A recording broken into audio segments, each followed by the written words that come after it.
కేవలం 57 ఇళ్ళు మాత్రమే కట్టారు అధ్యక్ష. మొత్తం 7078 ఇస్తే 57 ఇళ్ళు మాత్రమే పూర్తి చేశారు.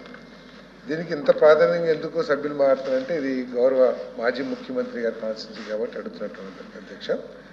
తప్పకుండా వీరు రాంభూపాల్ రెడ్డి గారు జిల్లా పరిషత్ మీటింగ్లో అవకతవకలు జరిగినాయంటే నాన్ లోకల్స్కి ఇల్లు ఇచ్చారు, ఎంప్లాయీస్కి కూడా ఇల్లు ఇచ్చారు, అంటే అర్హత లేని వాళ్ళకి ఇల్లు ఇచ్చారని చెప్పేసి ఒక సమస్యని లేవనెత్తారు అధ్యక్ష. కంప్లైంట్ చేశారు.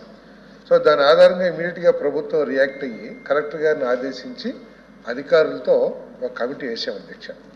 ఆ కమిటీలో అందరూ అధికారులు, జిల్లా అధికారులు అందరూ ఉన్నారు. తప్పకుండా ఒక 4-5 రోజుల్లో కమిటీ రిపోర్ట్ వస్తుందని చెప్పేసి భావిస్తాను.